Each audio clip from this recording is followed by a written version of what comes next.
Olá, eu sou o professor Amaury Catropa e este programa é o Histórias Empresariais. Cada semana eu trago um case para você sobre uma organização em seus mercados, com seus produtos e suas marcas. Uma conexão entre a prática das ações estratégicas corporativas e a teoria acadêmica. Hoje, o assunto acadêmico sobre o qual nós vamos falar tem uma denominação de fator inesperado. E o exemplo que nós vamos usar como ilustração é um case sobre uma marca de analgésicos de uma companhia americana. Para conceituar, o que se chama de fator inesperado significa exatamente o seguinte: nem sempre as organizações se satisfazem quando encontram uma realidade no mercado diferente daquela que esperavam. Isso, por outro lado, não significa necessariamente um problema, até porque o aprendizado muitas vezes surge justamente em função do fracasso. E é sobre fracasso que nós vamos falar. Essa história começa no seguinte cenário. A cidade é Chicago e a data é dia 1º de outubro de 1982. Nesse dia, 7 pessoas foram encontradas mortas em circunstâncias inexplicáveis, misteriosas. Evidentemente, a polícia começou a investigar para apurar as explicações que poderiam existir sobre a morte dessas pessoas. E o primeiro fator curioso a respeito disso foi que notou-se que cada uma dessas 7 pessoas, no mesmo dia, em suas casas, tinha consumido um mesmo produto de uma mesma empresa, de um mesmo gênero, no caso, um analgésico, e de uma mesma marca. A marca é a marca Tylenol, conhecida e líder de mercado nos Estados Unidos, produzida por um laboratório licenciado pela Johnson & Johnson chamado McNeil. Essas investigações aprofundadas levaram em conta um fato que aparentemente não parecia importante. Na época, os analgésicos Tylenol eram acondicionados em uma embalagem específica do tipo cápsula. O fato de ser cápsula e não comprimido vai acabar explicando, em parte, o problema que aconteceu. As avaliações mais específicas feitas por laboratórios contratados pela polícia de Chicago mostraram que, ao se pegar sobras desse analgésico encontrado nas casas dessas pessoas, notou-se que esses compostos químicos que haviam no analgésico tinham a inserção de uma substância estranha à receita original. Nada mais nada menos do que cianureto de potássio, um veneno letal, daqueles que a gente vê nos filmes sobre histórias de detetives como Sherlock Holmes, Agatha Christie e assim por diante. Um veneno absolutamente mortal. É óbvio que isso não tinha a ver com o processo produtivo em fábrica do produto. Então, era preciso esclarecer como é que o veneno foi parar aí. No primeiro momento, houve uma desconfiança de que isso pudesse ter sido orquestrado por alguém dentro da fábrica da Johnson & Johnson. Mas a polícia, percebendo toda a extensão que a mídia estava dando para esses fatos, que, aliás, uma coisa importante, tanto se noticiou, tanta cobertura se fez, que praticamente da noite para o dia, o produto que era como líder de mercado tinha um market share da ordem de 35%, imediatamente passou a ter 8% e continuou caindo. Evidente que ninguém em sã consciência teria coragem de consumir um produto que, em tese, pela mídia, constava como um produto envenenado. essa suposição de que esse processo de envenenamento poderia ter acontecido na fábrica caiu por terra quando o FBI, fazendo um estudo sobre uma fotografia que foi tirada em uma drogaria em Chicago, mudou radicalmente a sua avaliação. A fotografia é essa daqui. Se vocês observarem bem, nessa fotografia há duas pessoas que estão em destaque. Vamos mostrar cada uma delas aqui. É óbvio que isso vai reconduzir as investigações não para a fábrica, mas sim para o ponto de venda. Provavelmente o envenenamento tenha acontecido dentro desta farmácia. Por quê? Se nós observarmos bem, aquela moça que está ali na frente, ela é uma das 7 pessoas que no dia seguinte a essa foto morreu envenenada com Tilenol. Essa moça, ela estando aqui nessa posição em destaque, ela foi fotografada por uma dessas câmeras de vídeo instaladas em cima do caixa, de um dos caixas da drogaria. Mas o fato mais importante não é simplesmente ela estar aí. Há outras coisas a considerar. Por exemplo, foi encontrada na bolsa dela no dia seguinte uma nota fiscal com a data do dia anterior em que ela teria comprado Tilenol nessa farmácia. Então não havia dúvida nenhuma de que o produto envenenado veio daqui e foi comprado por ela no dia anterior. Mas o mais interessante não foi isso, e sim o fato de que ali atrás tem uma outra pessoa que chamou muita atenção do FBI porque era um criminoso procurado por atentados terroristas, atentados feitos à bomba contra instituições, organizações e órgãos públicos nos Estados Unidos. Esse sujeito, que em seguida foi preso, ele acabou confessando alguns dos crimes anteriores, mas este particularmente ele não confessou.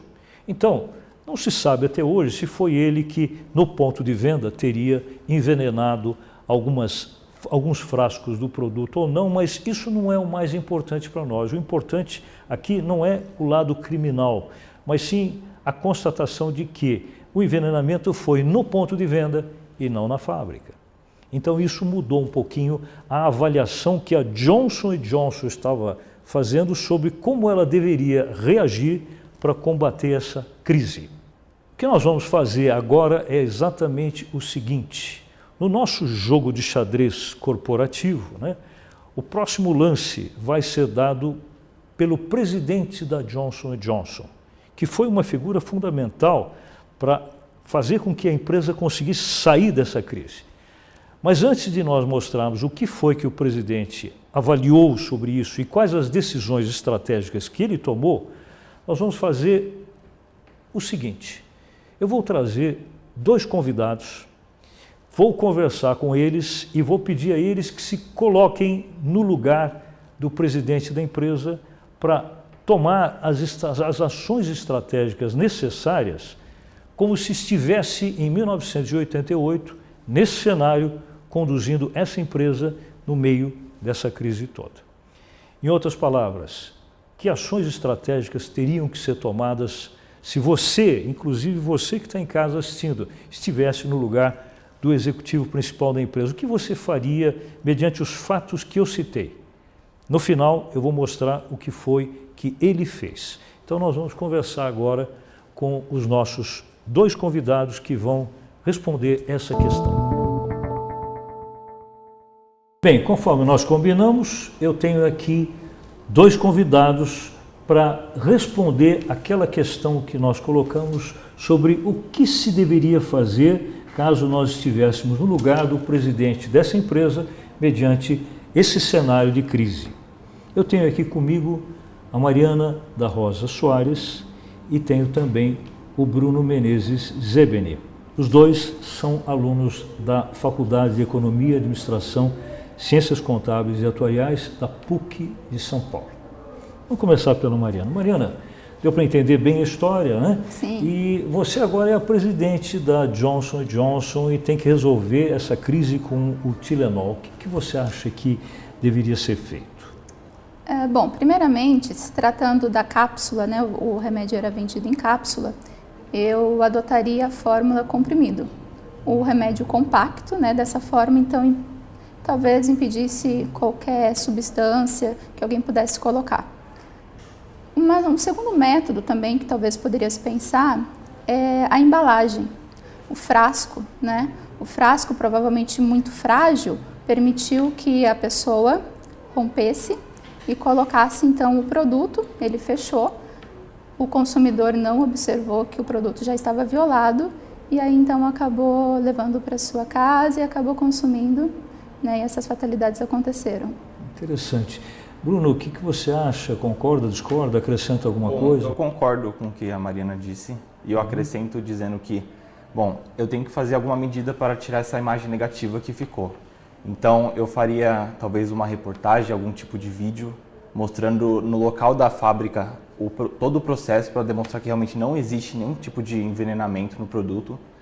E, além disso, eu iria falar que o problema está... Eu ia enfatizar mais que o problema está justamente no ponto de venda.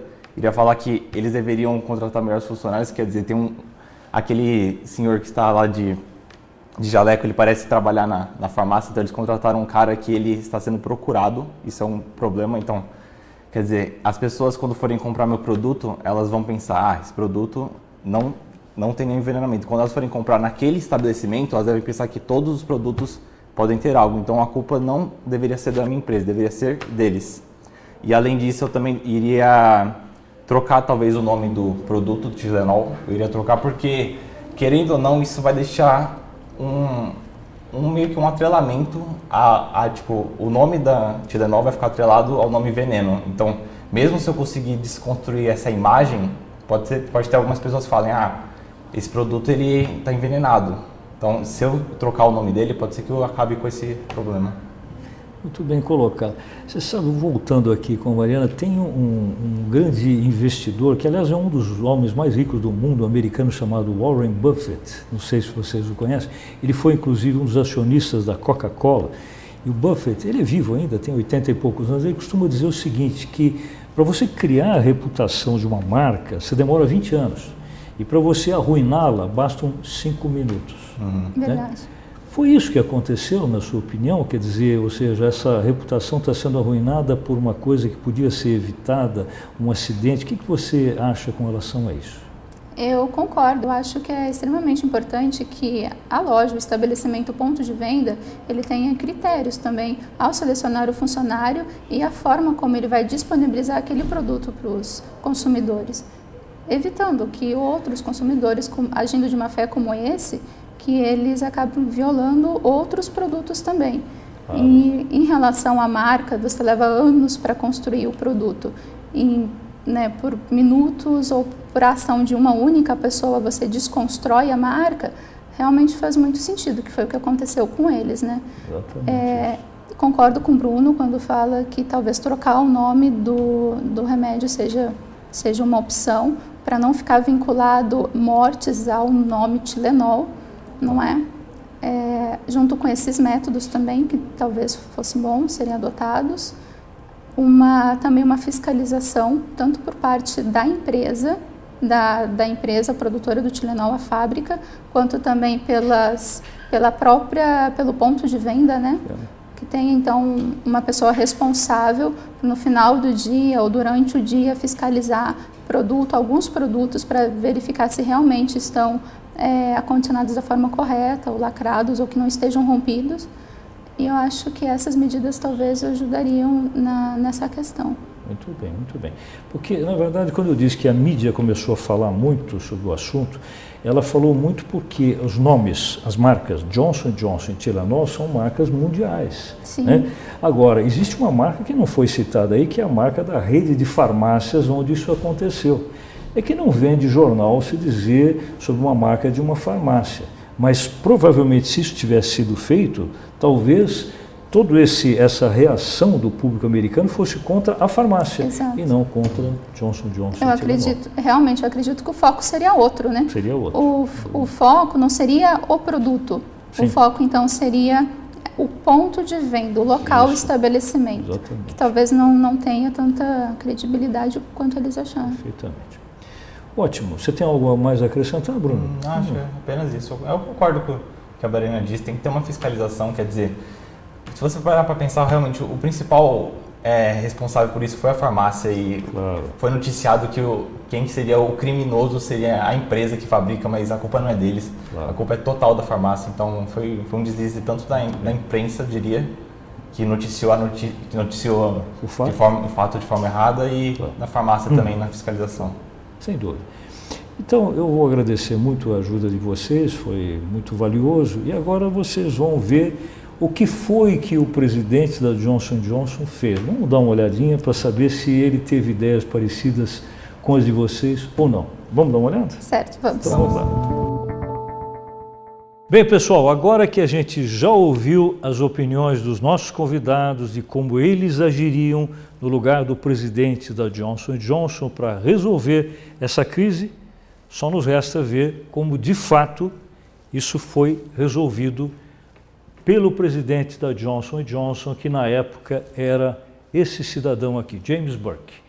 Vamos ver o que ele fez. Então eu vou mostrar para vocês aqui quais foram as estratégias que ele adotou para resolver a crise. Pela ordem, o que ele fez foi inicialmente o seguinte: sabe-se que quando uma empresa está vivendo um período de questionamento com relação à qualidade dos seus serviços, seus produtos, uma das coisas que se deve fazer é afastar um pouquinho o nome da empresa e o nome do produto da lembrança do cliente. Então, a solicitação que ele fez ao departamento de marketing foi que imediatamente paralisasse todas as campanhas publicitárias que estavam na mídia com relação ao produto Tilenol. Vantagem: não se fala positivamente do produto, mas também não se fala negativamente. Outra decisão importante que ele tomou foi montar uma verdadeira força-tarefa de funcionários especializados da empresa, especificamente da área farmacêutica, para fazer contato pessoal com médicos de uma maneira geral nos Estados Unidos, mas também com ambulatórios, com hospitais, com clínicas, para explicar a eles que o que tinha acontecido era realmente um problema de ponto de venda e não de fábrica. Principalmente porque médicos e instituições de saúde são pessoas ou organismos que fazem um pouco a opinião pública, né? Influenciam tanto para o bem como para o mal. No caso, evitar que essas pessoas passassem informações negativas aos clientes, aos pacientes. Outra decisão importante também tomada pelo presidente da Johnson & Johnson foi essa daqui. Lembram que eu havia mostrado a vocês que originalmente o remédio, o produto, o analgésico, tinha como formato cápsula. E cápsula a gente sabe que o risco de se contaminar com outros produtos, como aconteceu com o cianureto de potássio, é muito maior. Então, a partir desse momento, ele determinou que o produto Tilenol só seria produzido na versão comprimidos, o que tornaria muito mais difícil qualquer possível tentativa criminosa de envenenamento, por exemplo, se alguém pretendesse fazer isso outra vez. Outra decisão importante, talvez a mais importante que ele tomou, foi com relação à própria embalagem do produto, a embalagem interna e externa. Originalmente, o Tilenol não tinha nenhum tipo de lacre. Então, a partir desse momento, ele determinou que tanto a caixa quanto o próprio frasco passasse a ter lacres, né? Vai ter um lacre aqui na tampa da caixa, outro diretamente no bocal do frasco e em cima, ao redor da tampa de Tilenol, mais um lacre. No final, o produto vai ficar assim. Bem, uma outra ação estratégica importante adotada pelo presidente da Johnson & Johnson foi a seguinte: como a nova versão do frasco contendo comprimidos provavelmente seria rejeitada também, já que o problema que estava ocorrendo era com a marca Tilenol e não com a embalagem, então ele teve uma ideia interessante. Ele publicou na mídia americana a ideia de que o consumidor que tivesse o frasco antigo no formato cápsulas poderia ir até a farmácia mais próxima e trocar pela embalagem nova no formato comprimidos, ou seja, fez um grande recall, né? E ao fazer esse recall, ele ofereceu uma vantagem financeira que foi a seguinte: quando você, cliente, entregasse o frasco antigo, mesmo que esse frasco tivesse uma única cápsula, você ganharia em troca um frasco novo com 30 comprimidos e pagaria o preço com desconto de 25%. Né? A gente sabe que quando se fala em redução de preço ou descontos, sempre acaba se atraindo o consumidor, mesmo quando se está falando de um produto que está vivendo uma crise de imagem qualitativa.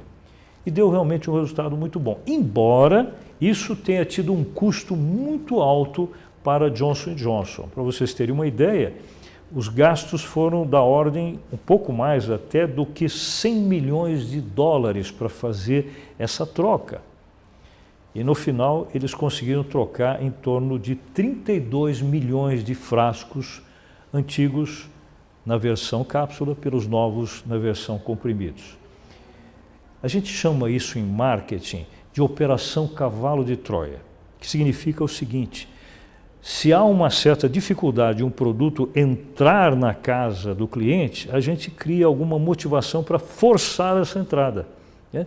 As pessoas que compraram pela oferta do desconto provavelmente mantiveram isso estocado em casa até a primeira dor de cabeça. Na primeira dor de cabeça, eles vão acabar consumindo e se esquecendo que esse produto havia tido aquela crise com o envenenamento. E daí em diante começa a se recuperar os resultados. A única maneira de se saber se ações estratégicas foram boas ou não é olhando os resultados que elas produziram. Vou mostrar para vocês dois tipos de resultados alcançados com essas decisões estratégicas. O primeiro deles com relação ao market share. Então vamos relembrar que antes de toda essa crise, a participação de mercado do produto era 35%. Na semana seguinte à crise, aquela ocorrência das 7 pessoas que morreram, o market share caiu para 8%. E com essas decisões estratégicas que a gente mostrou aqui, o market share voltou a crescer gradualmente até que um ano depois já estava em 29%, ou seja, chegando muito próxima da participação de mercado anterior a toda essa situação, né? Então, isso aqui, esses resultados que eu mostrei, que estão aqui, já são um sintoma de que efetivamente as ações foram positivas, né? Mas existe um outro aspecto a ser considerado também, que é mais qualitativo. Esse é essencialmente quantitativo, né? Que é com relação a um aspecto chamado reputação de marca, né? Ou seja, nós estamos falando de uma marca filhote chamada Tylenol, que pertence a uma marca mãe chamada Johnson & Johnson, né? O que teria acontecido com a marca Johnson & Johnson? Será que ela foi afetada por essa crise com uma das suas filhotes, né? Foi efetivamente afetada durante algum tempo no mercado americano. Se houve uma certa desconfiança com relação a qualquer produto do nome genérico Johnson & Johnson. Mas depois dessas decisões estratégicas colocadas em prática, se percebeu que o nome Johnson & Johnson voltou a ser muito respeitado. Eu vou dar para vocês uma informação que eu acho que resume bem o significado disso. Existe uma revista americana chamada Fortune, né, que costuma publicar sistematicamente um ranking das marcas de produtos, de serviços ao redor do mundo que tem maior reputação, por ordem sequencial. Na última edição, agora de 2017, desse ranking da revista Fortune, a marca Johnson & Johnson alcançou a 13ª colocação, o que não é pouca coisa, ou seja, ela passou a ser a 13ª marca mais admirada entre todas as marcas de quaisquer tipos de produtos ou serviços no mundo. Ou seja, as ações estratégicas deram um ótimo resultado. Pessoal, na próxima edição do Histórias Empresariais, eu tenho para vocês um outro caso de organização em seus mercados com seus produtos e marcas. Fiquem conosco.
Boa noite. 10.000 cientistas participam desde hoje da 48ª reunião da SBPC, Sociedade Brasileira para o Progresso da Ciência. Este ano, a reunião é realizada na Pontifícia Universidade Católica de São Paulo. Eu acho que o segmento formador de opinião, que hoje se debate muito contra as medidas regulamentadoras do carro, ele só vai ser convencido no momento que a educação ambiental, ou seja, para a próxima geração, achar que andar de carro é careta, da mesma forma que fumar também virou careta. Quer dizer, careta é quando você vai usar o seu carro como instrumento que não seja para o seu trabalho. O grande desafio de uma política ambiental correta é você fazer com que fique claro quais são as opções que se tem de políticas públicas, inclusive os custos sociais.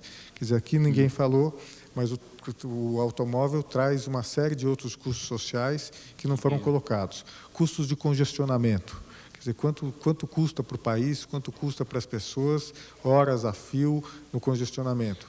Os custos de saúde que foram colocados aqui muito rapidamente, que são custos relativos tanto aos óbitos quanto às internações, a perda de hora, a perda de tempo de trabalho das pessoas, o custo de corrosão dos materiais.